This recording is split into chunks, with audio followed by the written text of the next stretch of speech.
Hey guys, welcome to Stronger Big Wave Flying Through VFS. We're just going to go ahead and get started. There's still a few people joining. Just to go over some tech points first, I just want to let everyone know that we will be recording this session. So if you don't have pants on, maybe you don't want to stand up. And just to let you know also, if you put your cursor on the top right view, you can see that you can toggle between speaker view and gallery view. If you put it on speaker view, that'll probably be the best for you for this session, because when Jay, Russ, and Steph are speaking, they'll be large and they'll be sharing their screens at times. Also, I want to draw your attention to the bottom of the screen. There's a chat function. If you click on that, on the right side, the chat will come up, and you're welcome to put any comments or hellos or sidebars into the chat. And we're also going to encourage you to put into the chat any questions that you may have throughout the presentation. So Jay, Russ, and Steph are going to kind of do this in sections, and then they'll be breaking for questions at times. So if you put your questions into the chat, we'll try and get to them as soon as is appropriate. We're also going to have most of you on mute unless you're asking a question. So it sometimes takes a second to unmute you, so just be patient and give us a moment to unmute you when we're asking a question. So without further ado, I'm going to introduce Jay, Russ, and Steph. Most of you guys know them. They are two current legends in the formation skydiving competition world. Their first VFS competition was in 2011. They started training on Team SDC Core in 2014, but also trained abroad, competing internationally prior to this. They have earned 25 gold medals. That is amazing. 4 silver medals and 2 bronze medals. 7 of these gold medals were from the from various world championship competitions as SDC Core, 4 of them outdoor and 3 of them indoor. Prior to taking the VFS world by storm, Jay Russ did 5 years of competitive belly flying. He was no stranger as well to vertical world records. He was on the 69-way, 108-way, 138-way, 164-way, and 200-way attempts. He has been on and helped organize 2 head-up world records as well. And he has over 17,000 jumps since 2002. Steph was on her first world record with only 228 jumps. It was the women's vertical world record 20-way. She was also the first IBA-rated female tunnel instructor. She has been on 3 head-down large formation vertical world records, women's, and 1 women's head-down sequential world record. She was also on the 138-way, 164-way, and 200-way attempts. Like Jay Russ, she also helped organize and was on 2 head-up world records. She has over 13,000 jumps since 2004, although she did do a tandem in 2002, so we'll call it that. So I'd like to introduce Jay, Russ, and Steph, Stronger Big Wave Flying Through VFS. You guys, take it away. Hi guys. I'm sorry, repeat one more time. Hold on, we're muted. Are we muted? We're okay? Okay. All right, we're just scrolling around looking at all of the faces of the people that have joined us today. It's great to see you guys. It really makes me smile to see all the people that have joined in. So thanks for being here. This is amazing. I'm still constantly amazed. I used Zoom the other day for the first time with a couple of friends, and for those of you who are anywhere near my age, you probably remember the Jetsons. That's the world we live in right now, is that we can video conference everybody. It's amazing. When I was a kid, this was a dream that was never actually going to come true. So thanks to Amy and Sarah for putting all this together, of course. Let's see, moving into, we made a script today because for everybody that knows us, it's pretty easy for me to talk and Steph to not talk. And so we thought if we made a script that I would have to be quiet at some point and let her share the load. Okay, so let's see. I started going to nationals in 2003 and started competition, and got a job as a tunnel instructor in 2005. There's just a little bit of background that we didn't share with Amy and Sarah. Steph moved to Abu Dhabi in 2008, and I followed her over there in 2009. And we both were then, a few months later, lucky enough to get hired. It wasn't Skydive Dubai at the time that we started working there, and there was nothing really going on in Dubai other than we worked as tunnel instructors. But we moved up there in 2009. And luckily there were people like Amy and Sarah who were pioneering VFS, which really appealed to us. And we started a team in 2010. That was the beginning of our VFS career. Okay, go ahead. So, like Jason said, normally he does all the talking, and I usually just tell him what to say. But in an effort to stay on target and not talk too long, I'm going to talk some. But I've got a script, so I know what to say. We really appreciate you taking the time to come listen to us. We're going to talk about how VFS is going to make you a stronger and better big wave flyer. Like Sarah mentioned in the introduction, I was on my first world record with 228 skydives. And it was because at the time I was doing a lot of two-way VFS drills in the tunnel. At the time it wasn't called VFS, but that's basically what it was. And those skills that I learned doing that made me a super strong flyer and able to participate on the big way. Being able to fly in close proximity to other people, rapidly change your orientation while staying on level and taking a bunch of different docks all at the same time, make you a better flyer both physically and mentally. In my mind, VFS has been the pathway for me to get better faster, and we think that it'll do the same for you as well. So we're going to go on and talk about all that stuff. I wanted to take a minute to just to acknowledge the awesomeness of this project. And I'm going to talk about that because I think Steph will be unwilling or a little more circumspect about what she would probably think of as bragging. But I've been to a couple of the camps now to help out, and standing on sort of the outside of the group as a male stands on the outside of the women's group, there's just amazing things going on. One of the things that has really impressed me is the mobilization that's happened within the female community, that this project has, I don't know if empowered is the right word, but definitely mobilized women who maybe aren't ready for a 100-way record, but are going out and putting time in and work and effort and trying to be ready for that event, which I mean is a huge accomplishment in any scenario, to be able to find a common goal that gets people to go out and work towards it. That part is super cool. The other part of the project that I think is really awesome is that it's going to empower women all over the world who are dealing with their own issues and their own hopes to get better at something. Those rippling effects that are going to go around the world. Again, it's hard to know what woman will feel like she hears about Project 19 and then feels supported in whatever her quest is. And an even bigger thing, I think, is that like Steph and I have a really good friend who has a 7-year-old daughter who has heard about a 100-way project where these women are going to fall and hold hands. Who knows what influence that will have for her as she grows up, knowing that you guys tried to build a 100-way or successfully built a 100-way, and she can do whatever she wants for her whole life, knowing that. So 3 months ago, or whatever timeline before this whole plague started, there were significant challenges to getting the project done. And a lot of you guys don't see the background work, but Amy and Sarah are working all the time to try and clear those hurdles. You guys have your own hurdles to clear.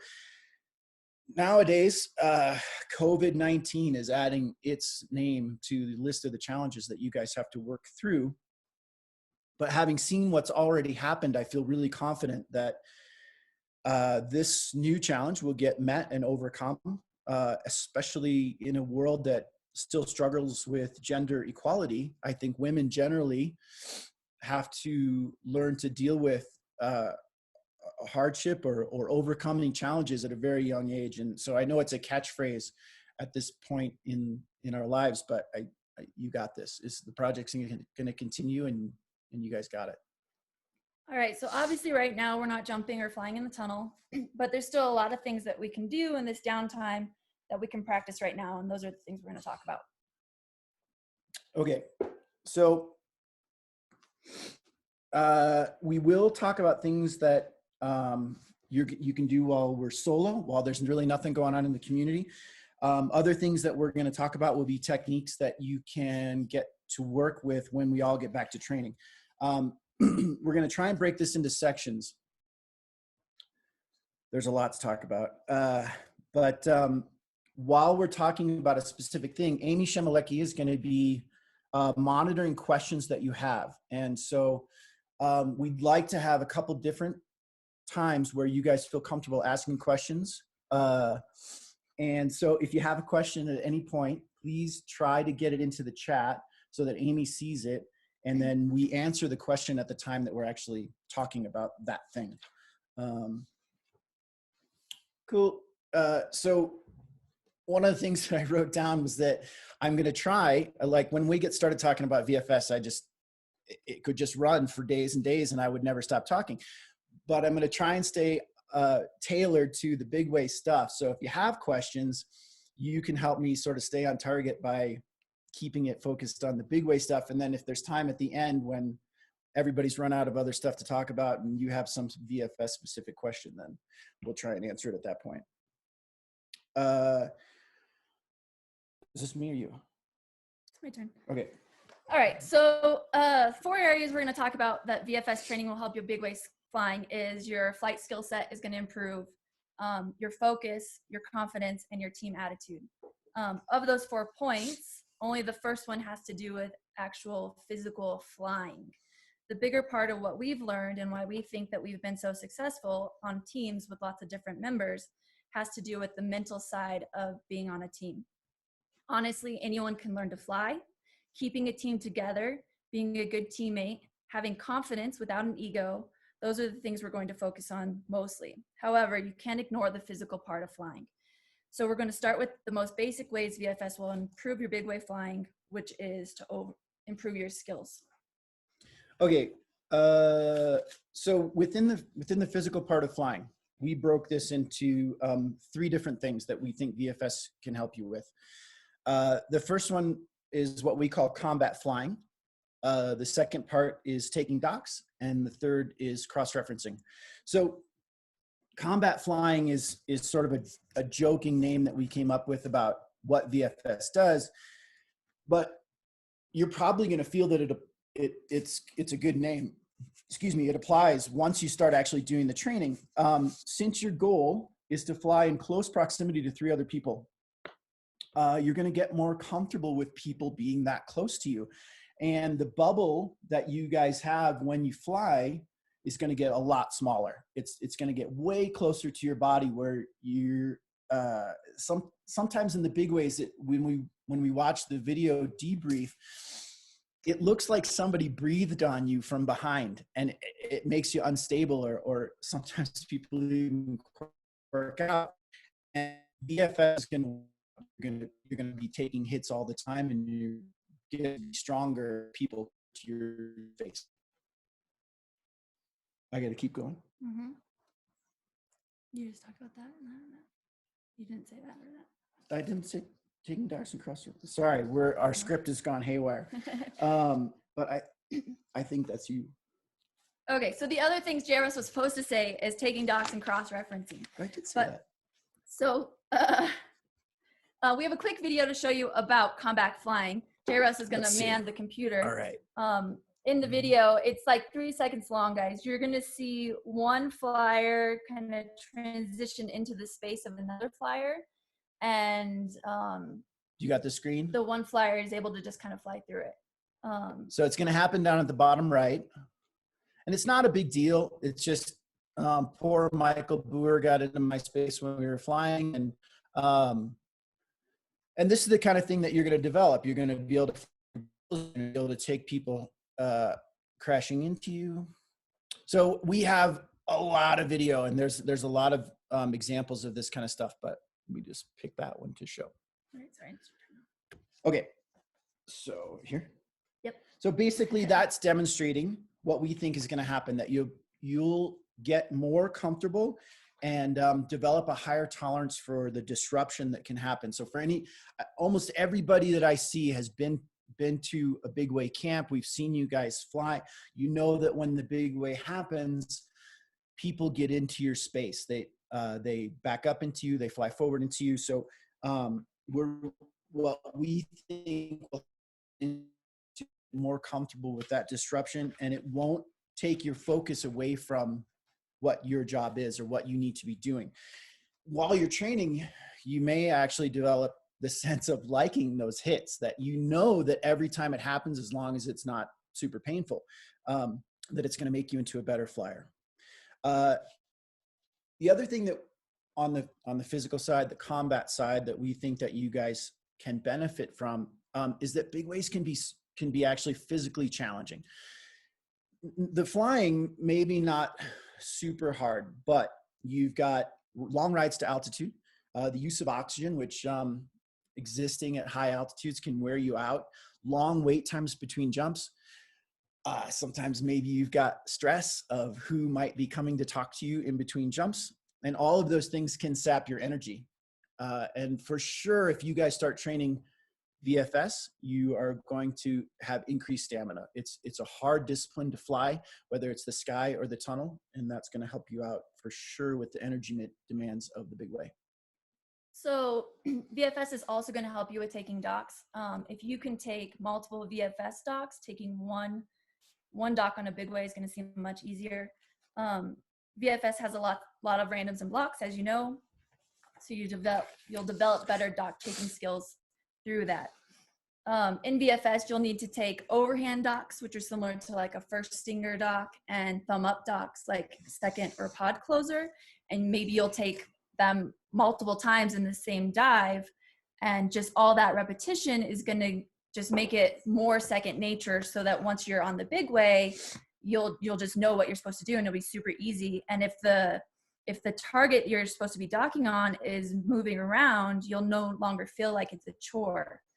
If the person in front of you is struggling, you'll be better equipped to deal with it. You'll be able to go get the dock, because all you have to do is get one dock. Another thing that we'd like to add is if you have a lot of drag on your lower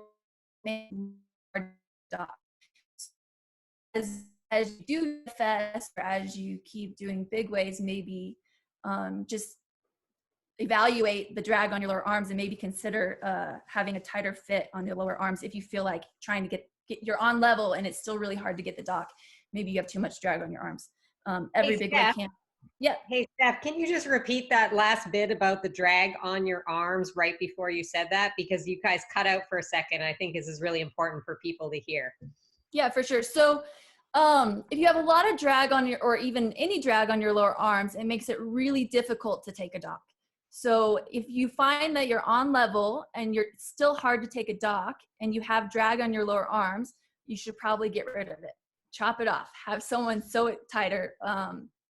Every big wave camp we go to, you talk about it, and they struggle, and it'll just make it way easier. And you'll find most VFS flyers have no drag on their lower arms. Cool. Did you see this from Dimitri? No. And Amy's response?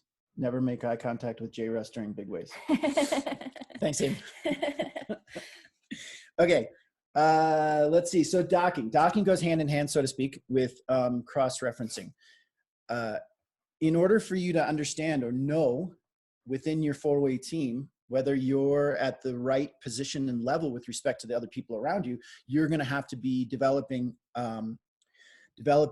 the skill set of cross-referencing constantly. You're going to be looking at your cross partner 95% of the jump. You might glance to the side and see your piece partners, but most of the time you're going to be staring at your cross partner. Luckily, it's not right into their eyes. You don't have to stare lovingly into their eyes. It's some uncomfortable place right around their crotch that you're looking, so you can see all the grips in the grip line. But that's going to be an integral part of your VFS flying. And anyone who's been to a big way camp, whether it's ours or anyone else's, has heard repeatedly about the need to cross-reference. When we go out and walk on the grass, we have you guys stop and say, okay, everyone find your partner. The people in the base go down a little bit. Where's your cross partner? Wave at them, smile at them. Try to be ready for looking at them in free fall. When you fly VFS, that's second nature. That's, you're going to be fixing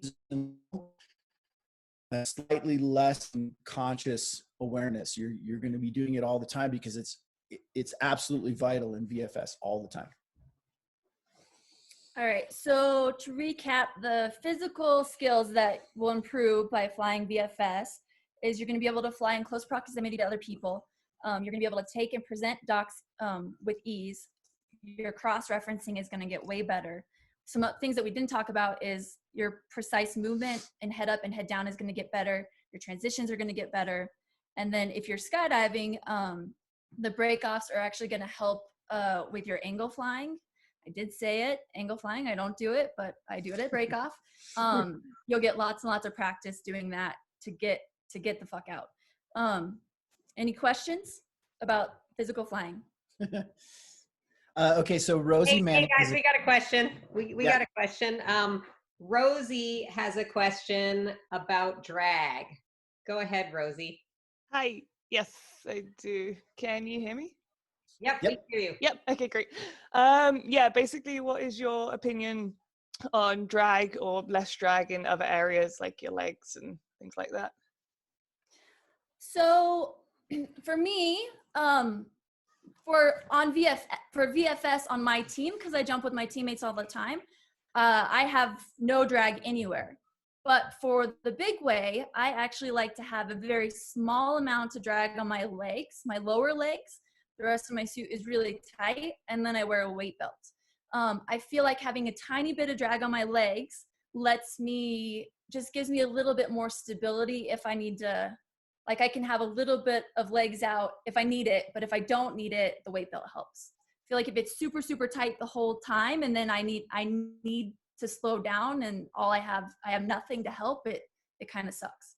But I think it'll depend on, your body size and where you're at in the formation. Right. All those kinds of things.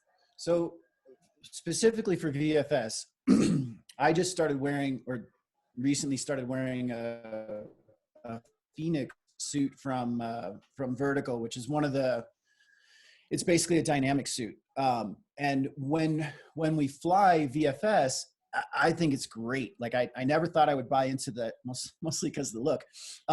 But since there's no drag, my transitions are super, super clean.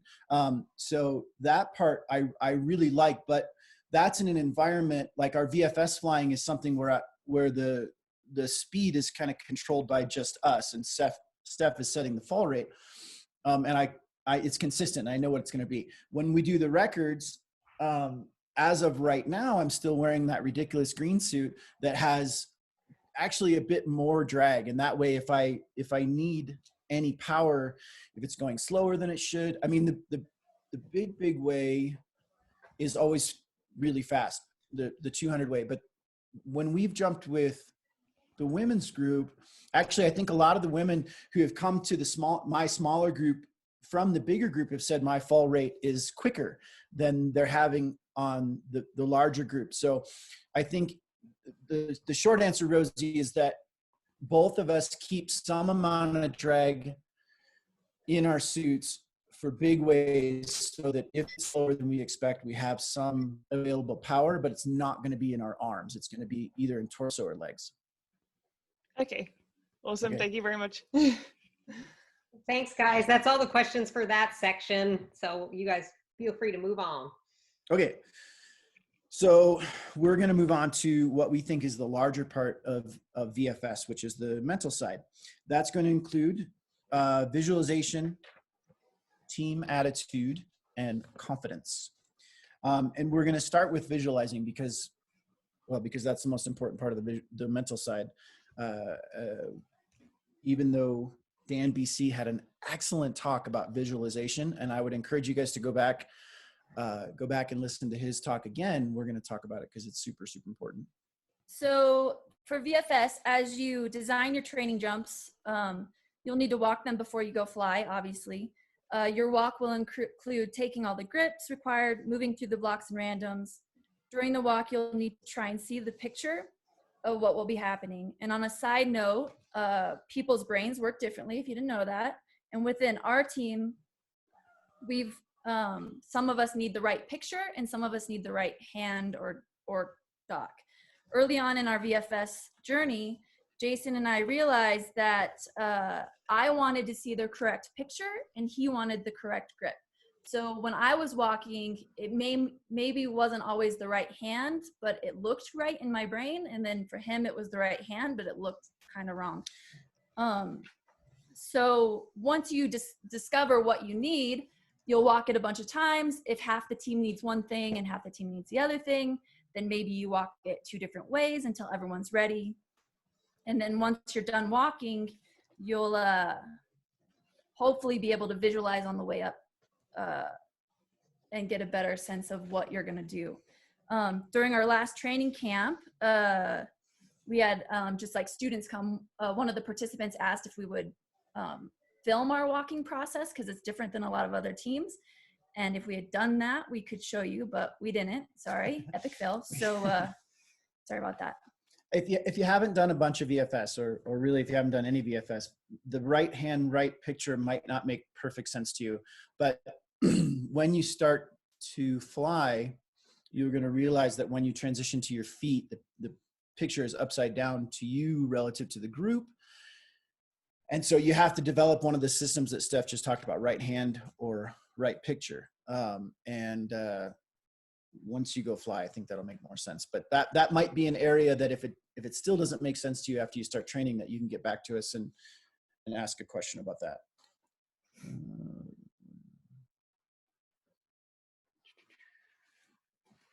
Do we want to deal with that question? Do you want to, Sarah? Or do you want to wait? We want to wait? No, we could ask the question from Anna Aponte. Anna, I'm just going to unmute you. Anna, can you hear us? Anna Aponte, are you there? Hello. Hello, you had a question.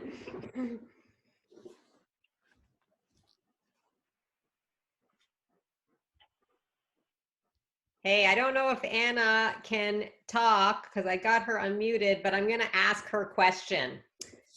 She asks, for this time that we are not able to train in the air, what advice can you give us to train at home? Like being really strong, talking about strength. What parts of the body do we need to focus on, or what part do you do? Well, we had a little bit at the end about what you can do while there's nothing to do. So we will get to that. As far as specific strength things, I think you could strengthen your shoulders. A lot of times, like the last couple of camps, maybe a pod build, and then would ask you guys to push the grips out and shape out the pod. But because we're going so fast, I think a lot of us have relied on our arms, and our arms are really low. So if you build the strength and being able, grab a can of soup and be able to hold your arms up here, imagine getting the grip, presenting, and then think about pulling your shoulder blades together and getting your arms up. Like, you don't want your arms up above your head, it's on purpose. But you need to pull your shoulder blades together and get your arms back. And so just lots of shoulder strengthening, just really getting your shoulders stronger is what you can do to get stronger. And then also your core. I feel like that will help a lot of us when you start to feel burbles. I think sometimes people, like, you feel it and you just kind of like crumble. So if you can strengthen your core during this downtime, so a lot of yoga is going to help with that, being strong but relaxed at the same time. those are some good just things that we can do since we don't have tunnels to go fly in. You could even, like, if you wanted, like, I could just stand here and I could let Jason push me. And like, I try and like not let him push me over, right? You know, just working on your core stability. Those are things you can work on. That's a great answer, Steph. Anna says, thanks a lot into the chat. Maybe we can't somehow hear her now because she's muted again.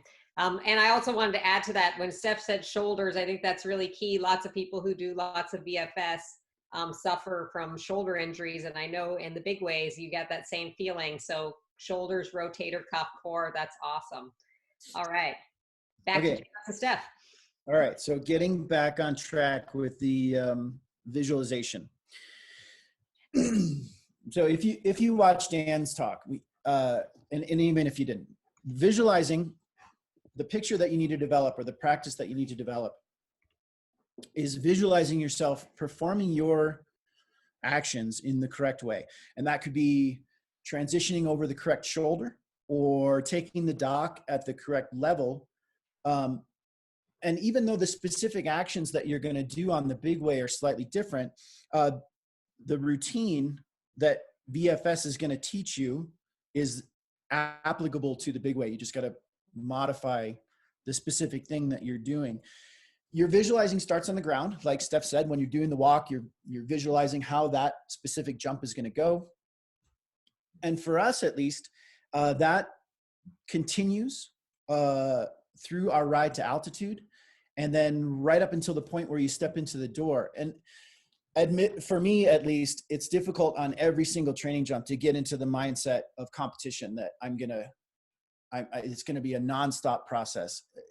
On a regular training jump, probably I'll think about it a few times and then be thinking about it right before we get in the door. On a higher intensity jump, a competition jump or a record jump, that process never stops for me. It literally, I'm visualizing to the point where I'm setting up in the door and waiting for the exit count. And I'm still running through the visualization in my mind. If you guys are like me, Shannon Pilcher talked about this, where I have random thoughts that get into my visualization and sort of hijack my thought process while I'm working on focusing on that. And I think Shannon talked about a parking lot, which is the first time that I've heard that expression, but it's very familiar to me that I'm trying to compartmentalize that thing, whatever just got into my mind and hijacked my thoughts. I'm not saying that to myself that I'm never going to think about it. I sort of make an agreement with myself that I'm going to think about that later. And then I put it aside and get back to my visualization and focusing on what I want to be thinking about. So visualizing done properly pushes out all of those distractions and brings you to the task at hand. So the only way to visualize and do VFS well is to narrow your focus. And like Jason said, you have to push those distractions aside. And by doing VFS, you're going to force yourself to visualize more, because you have to remember all the blocks and randoms. You have to be able to see the pictures in your head. You're going to continually do a bunch of different sequences that if you can't visualize what you're going to do when you go out and skydive and do the jump, it's just going to be a train wreck. Like, you're going to be just like, I don't know what to do with my hands. Somebody grab me. So as you keep doing VFS, you're going to get better and better and better at it, just because you're going to keep repeating it. Just like anything that you do a lot of times, you're going to get better at it. So every time you jump or every time you're in the tunnel, you can use your 20-minute ride to altitude or the time in the tunnel to prep. It's easy to get distracted, just like Jason said, and let your mind wander. But as you keep practicing, you'll be able to focus more.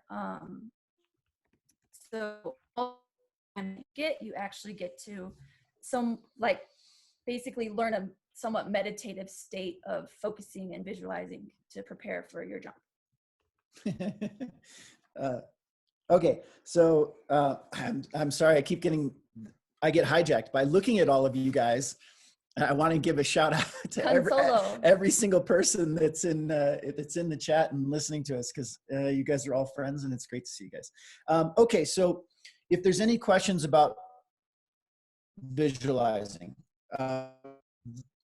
this part's super important. So we want to make sure that we take a pause here for. I don't see, other than Kay, I don't see any questions in the chat log about visualization, but for sure, if you have them, now is the time. Otherwise, we'll move on. Yeah, Okay. I think you guys are okay to move on. And if you guys think of other visualization questions later, no problem. We can come back to it. For sure. Okay, so the second part that we want to talk about for the mental side of VFS is having a team attitude, a great team attitude. So no matter what teammates that you end up flying with, whenever you get started or whenever you continue, whether your teammates are the same every week or whether they change, training VFS is going to give you a much better understanding of team dynamics and what it takes to work within a team, to work with others and achieve a common goal. The goal that we're centered on mostly for these talks is the Women's 100 Way, which is a super large group by any standard. But I think what you'll find on a lot of big weight jumps is that you're really only flying with about 8 or 10 people that are right around you. And you know you're on 100 way, but you don't really see that other 90 people, or you don't feel that other 90 people until we get down and we look at Jason Peters' outside video of the whole group and you see everybody flooding out of the plane. That might be the first point where you're like, wow, there's a lot of people in the sky, because up until then you've just seen like the 3 people that are in front of you that are docking on you, and you walk with the 2 people that are behind you. And so you don't feel the whole group. So those 8 to 10 people JRS was talking about, like if you were on the 100 way, those women would be your mini team within the bigger team. VFS will teach you a few things about working with your mini team as well as the bigger team. First, VFS will provide you with some humility about your flying skills. It's very easy in our community to get comfortable with our setting in the big fish, little pond type scenario. Once you start VFS, you'll naturally assign some objectivity to your feelings of success, since you'll be scoring at some stage. Those objective assessments will give you a better and more realistic subjective feeling about the level of your flight skills. Most of the time, the subjective feeling will be a little more humbled than when you first started, and that humility typically leads to a better team attitude. You're much more able to empathize with flyers around you, understanding that they're dealing with challenges as well. Another thing that you'll learn with VFS, potentially, maybe you're doing something one way and your teammate asks like, hey, can you do it like this? And same for big ways, don't just say no. Say, well, this is why I'm doing it like this, and then try and come to best for everybody. Because maybe the way you're doing something's helpful. You know, there's some building blocks, you got to do it this way, but you can also deviate a little bit. Like, it's a common goal. We all want to help each other find success. Okay. Quantifying your progress the way that Steph just discussed will typically also highlight areas that you need to improve. Once you start trying to fly VFS, you're going to quickly find the deficiencies in your flying. And we, after a bunch of years of doing VFS, I think Sarah and Amy, who sort of pioneered the sport, would also agree, you continue to fly and find deficiencies in your flying all the time, things that you need to improve. Every single camp, I know there are many things that I need to improve.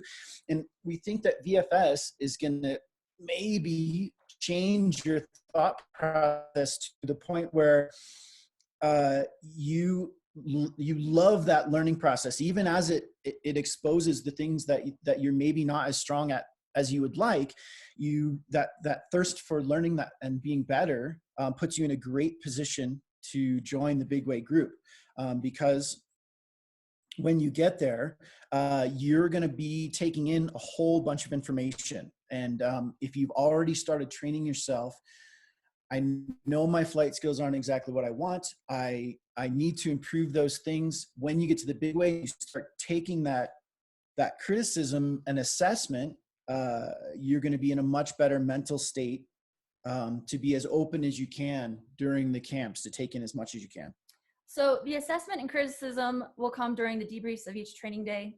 The skills you need to develop to handle all that criticism is learn to listen without defensiveness. A few weeks ago in Dan BC's talk in the forum, he talked about the book that he wrote, Above All Else, which if you're on a team, I feel like it should be required reading for any team that wants to be successful. He specifically addressed defensiveness, and even if you don't read the whole book, find that part and read it several times. Defensiveness it'll kill a team. Typically, defensiveness is your biggest roadblock to improvement, but fortunately, it's one that you place in your own path, and because of that, you can remove it. We can't stress enough that you need to watch the videos of your flying, and watching those videos, looking at your mistakes without being defensive, and accepting responsibility for how those mistakes affect the team will serve to accelerate your ability to improve and be a better teammate. I'm just watching Mercedes do the dishes, and this is amazing. Okay. So we wanted to talk a little bit about defensiveness, because within most teams, you're going to deal with this.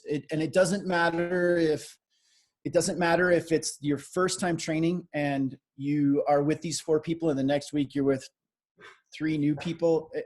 This comes up all of the time.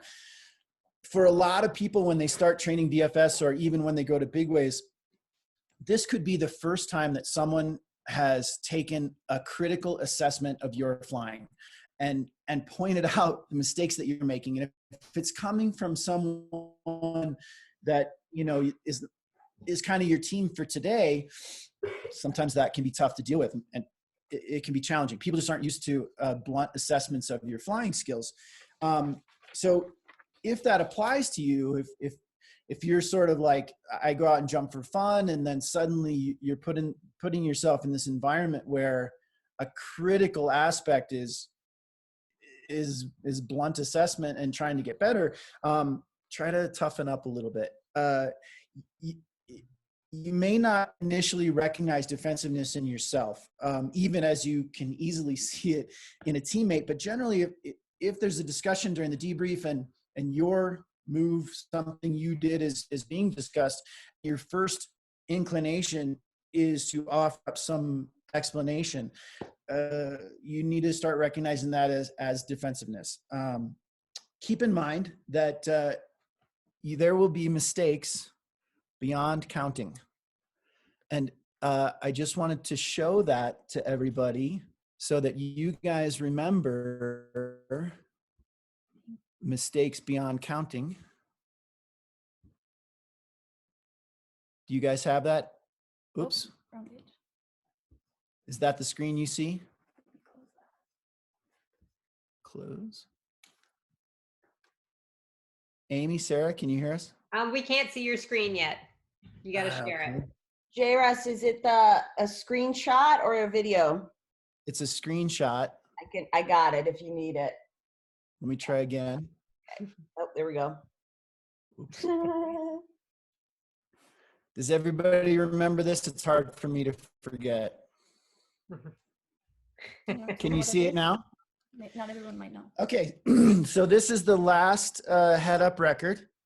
And, you know, most of the time on records, I like to wear a bright green suit so that people can use me as a reference for their position. In this particular case, this is a head-up record. And even though I did 5 years of belly flying, this is not what I'm supposed to be doing above the sit record. So I actually got this picture. I believe it was a share from Brian Guile, who videoed, was kind enough to video the debrief while this was happening. And then I got this picture within minutes from 2 friends in Russia on the VFS team there, as well as Khan, who sent it to me from Turkey. So that made it around the world pretty quickly. And the point here is just that you're going to make a lot of mistakes, and whether you like it or not, and learning to embrace those mistakes can help to accelerate your learning process for VFS, for skydiving generally. Defensiveness from anybody, you or anybody in your team will present difficulty for your team. And what it ends up doing, if you let it continue, is it destroys the healthy dialogue that's happening in your team.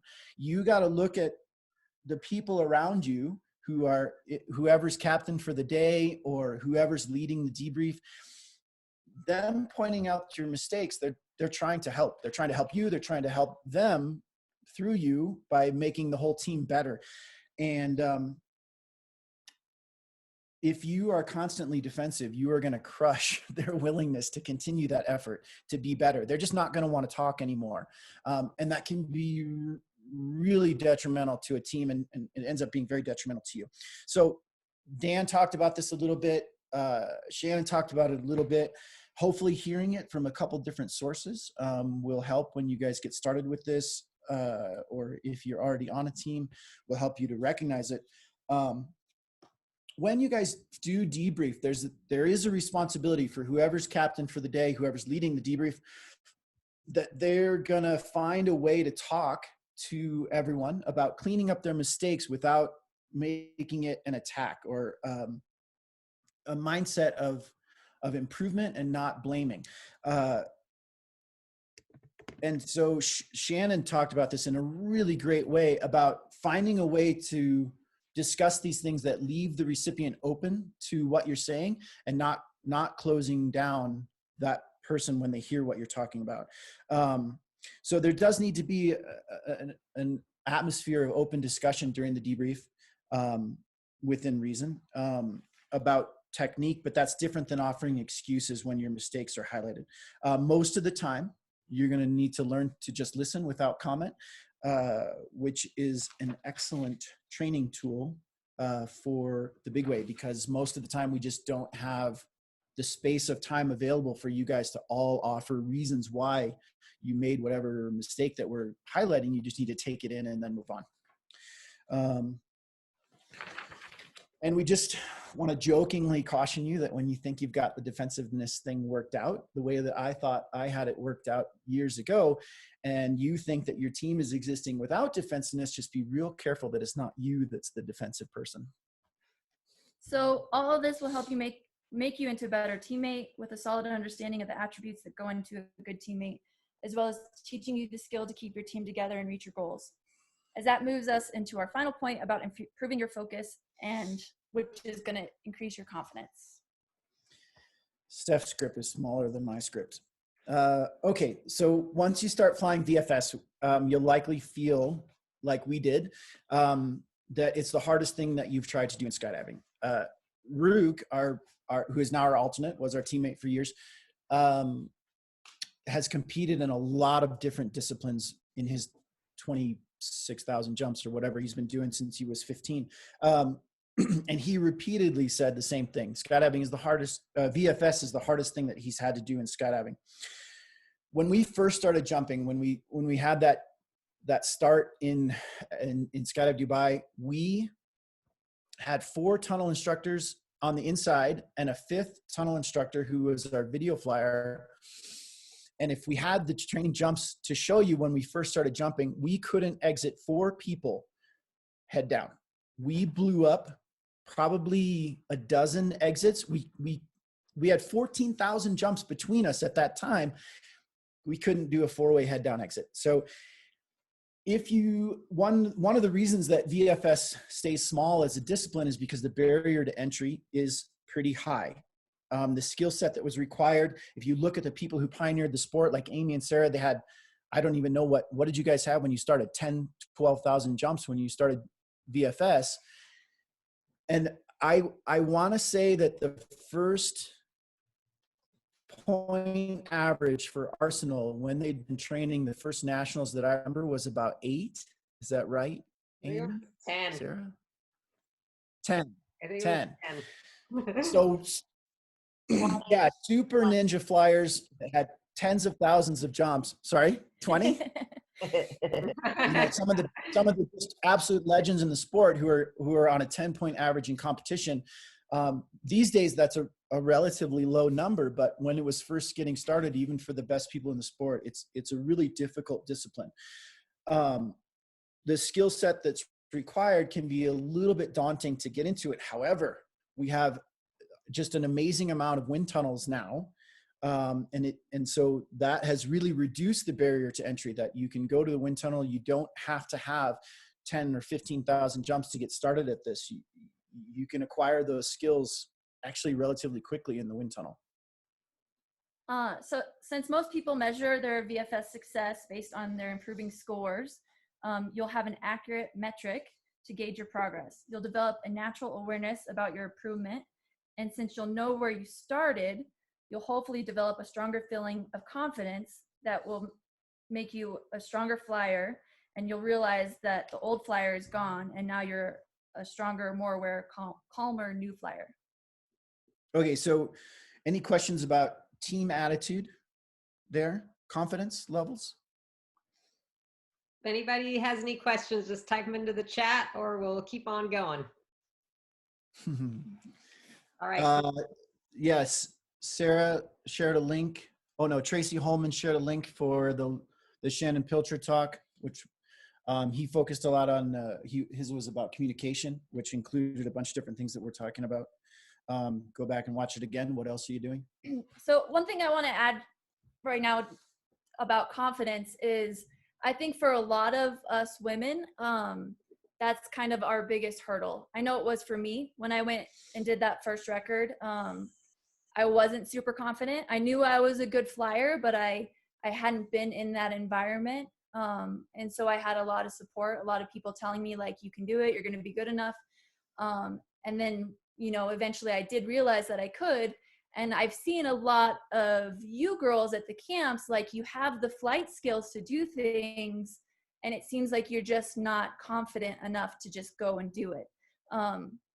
It's not about being super aggressive. It's just about like, just have confidence. Like we can do this. And sometimes that's our biggest hurdle, is just kind of that voice in our head saying, no, maybe you can't, you don't want to, you know, I can't do this. I can't do this. I just think in this downtime, you guys can work on just trying to quiet that voice and know that you can do these things. And I just think a lot more confidence is needed in us.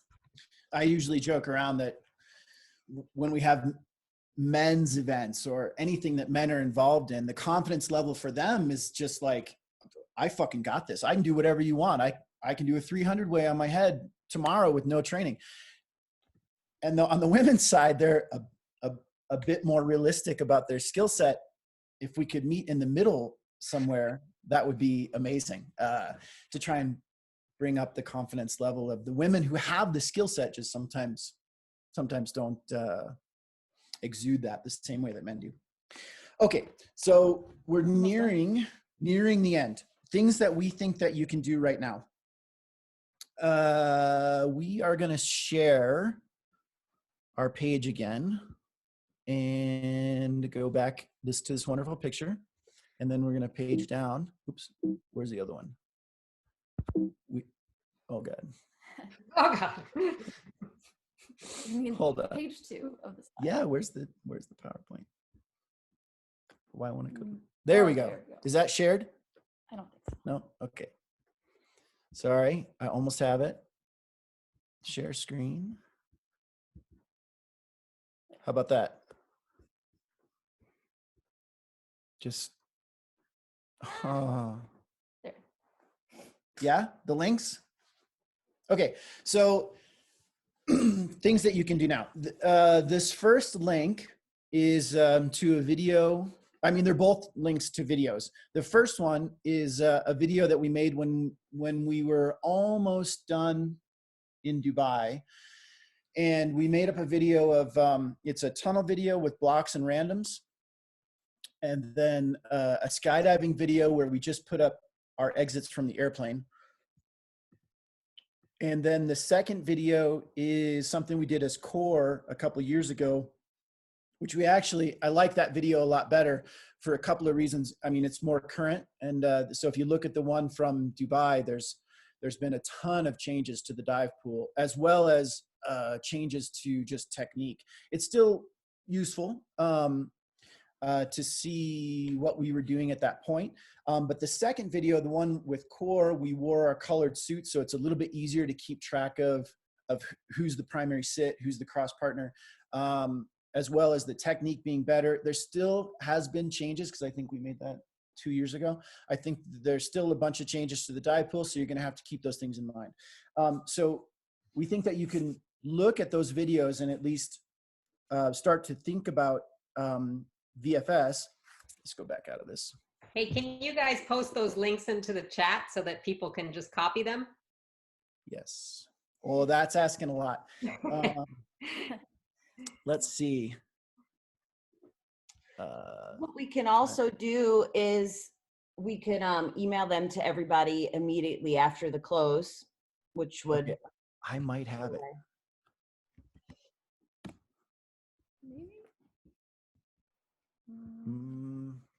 Oh no, it says to Consuelo privately. No, we don't want that. Yeah, maybe we'll. I don't know. It says participant can chat with no one or host only.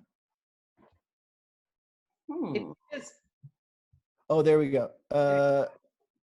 Everyone. Okay, I got it. Okay. Did that make it? Apple V. Yeah. Oh, I have it like 3 times. Do you just press enter to send this? How, press enter. you know, a lot of older people struggle with technology. There we go. Oh, I awesome. did it twice. Yeah. That's the same link twice. Let me get the second one. And if you guys are ready for a question, we've got a question from Hannah Parker. Let's do it. Hannah, I've unmuted you. Hannah, you want to ask your question? Sure. Can you hear me? Yes. Awesome. Yep. So I'm just wondering if it makes any difference which slot you train in VFS, especially if you're specifically training towards the head down world record. Because I know like my slot's normally primary head down, so I definitely feel the training on my arms. But if it makes much difference or not. I don't think so. I mean, obviously the record is head down. I think really any slot that you fly is going to make you better. Honestly, I think that especially if you're not locked into one slot right at this moment, which probably a lot of you are not, that it's good to move around occasionally and just get a better understanding of sort of what your teammates are doing and what their responsibilities are for the jump or that dive, because that's going to help you when you get back to the slot that you fly normally to take it easy on them, to be a little bit easier. Like if you have, you know, Hannah, if you're always head down, even the primary head down is not always head down, but especially through blocks that move when you're upright, if you're typically head down for that, you sometimes don't understand what the sit flyer needs. And so within the specifics of VFS, for sure, it's good to try out other slots. And even with the big way, I think your comfort level with your transition from head up to head down, just feeling more solid about that makes you a better head down flyer. I would say, like, I'm also the primary head down. Obviously, being head down a lot is going to just make you stronger, and it is a head down record. So on the physical side of things, being the mostly head down person is probably going to give you the most practice. However, just like Jason said, you're in the other slots, it's going to improve your mental work a lot more. It's going to improve your visualizing a lot more. Because as you know, you've done some BFS, like, you know, when you're walking and you go to head up, like everything's backwards. And then, you know, it depends on what you want to work on. Do you want to get like, you know, maybe you do one training session, like I just want to work on the head down stuff so I get stronger head down flying skills, or I want to work on the other slots so that I improve my mental work. And just like I said in the beginning, anyone can learn to fly. You just need to, a lot of, I think what the record is the mental side of things. Like that's, I think, the biggest hurdles that most people have. So all of them are going to be good. It just depends on what part you want to focus on for that training day. Awesome. Hey guys, we've got another question from Vanessa, but we're coming up at the end of the hour. So we'll let Vanessa ask her question, and then you guys can do a wrap up. And if anybody's constrained for time and they need to go, don't worry, just check out, no big deal. But let's go to Vanessa's question now. Hi, Stephanie and Jason. I had a question for you guys. I would love to include some of the local up-and-coming free flyer girls when I do some four-way VFS in the tunnel. So they can fly head up, but they can't fly head down. Are there adjustments that we can make to the dive pool, or how can we do that, modify to include those folks? I mean, there's enough head up points that you can definitely structure your draw for that session so that they remain head up. Generally, we try to put in any draw or any dive that we have, unless we're doing a competition draw in the tunnel, any 10 rounds that we're going to do, every single round has head up and head down for everybody in the group. Because what I think that you probably find is that even if the ladies are staying head up, flying VFS head up for 10 minutes in a 30-minute block is difficult. Like it's the other side of your shoulder that's going to get tired, but you're going to get tired either way. And typically the transitions help mitigate a little bit of the fatigue that you're going to feel. So the answer is yes, it's possible.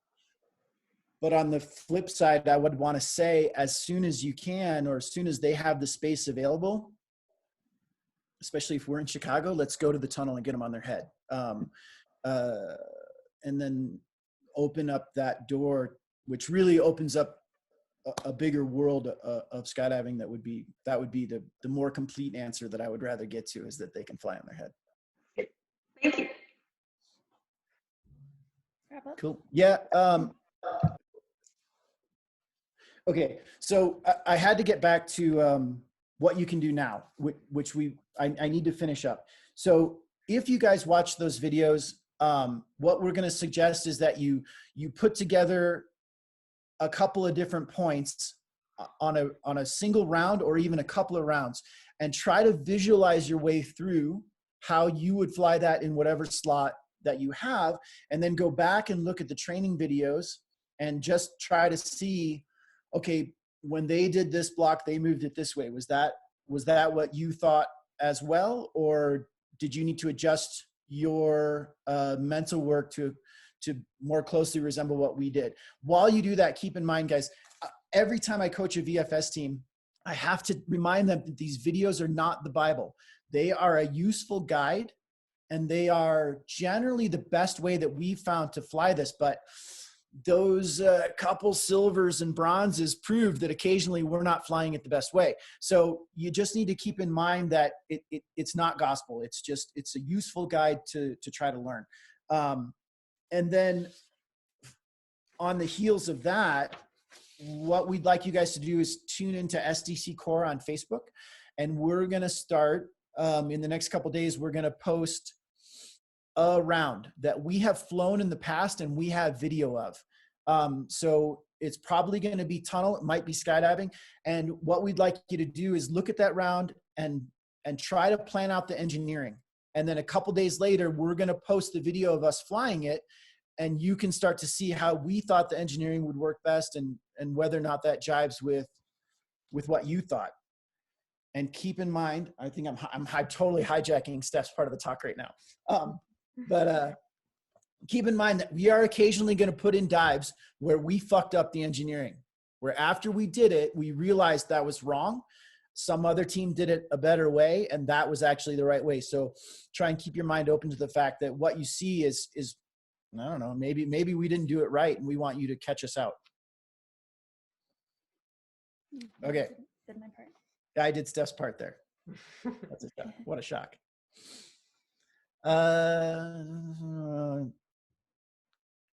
Kat had a question. Do we have time for that? Unmute Kat, because I think this is a really relevant question for people from smaller drop zones. Yeah. Hi, how are you? Hi, Kat. Hi, Kat. Well, here is a question. I live in Chile, so I don't have any tunnel here. And also, not many people fly head down. So my question is, if you have just one or maybe two person trained with in the sky, with which exercise I can do with those persons in order to train to big formations. So there, if you wanted to relate to VFS, you can do a couple different. I'm going to just highlight block 4 and block 7 and block 11. Those are fairly simple blocks that you can do with even a reduced number of people. Block 4 is called chain gang, 2 sit flyers and 2 head down flyers, and the head down flyers dock on the legs, and then everybody transitions and you do it again. So you can do that as a 2-way as well, one person sitting and one person head down, and you flip slots and try to stay close to each other. Block 11 is very similar, except there's a dock on both shins from the head down flyer to the sit flyer. And then block 7 is a flower, 360 flower that you can do with one other person or 2 other people, or however many you have. If it's related to the big way, there's another part of small group flying that we usually include, and that's even if say there's just 2 of you, that you guys practice your turn 180 and break off. And so you get out of the plane, you fly together, and one person turns 180 and starts to flock away, and then stops that flock and comes back to the other person, and they turn out and they start to flock away, so that you get practice. Hopefully you can do it with video, but you get practice with an accurate 180, which is typically an issue for a lot of people, men or women, that when they don't practice that break-off skill often enough and in a low stress environment, they're not that good at it. And if you guys, whenever you come to camps, you've seen us talk to people about, okay, your 180 was like 90 degrees and you went totally against the grain there. So that's another good skill that you can practice in a small group. You could also, even if it's just 2 of you, or say you can only jump with someone who can sit fly, you can ask them, say you need more practice floating or more practice diving. If you need more practice floating, be like, hey, I'm going to leave a few seconds before you, and then they do their skydive and you float up to them, and then just work on being on level close to them. Like they can be on their own skydive while you, as long as they feel comfortable that you're safe, you're doing your thing, and then you can turn 180 and track away. You can do it floating or diving. I know years ago there was a jumper who was at a small drop zone who wanted to be on big waves, and there was no one to jump with, so he would just ask groups like, hey, can I come out after you, can I come before you, just so he could work on those skills. But like Jason said, as far as VFS goes, the 180s are going to be huge.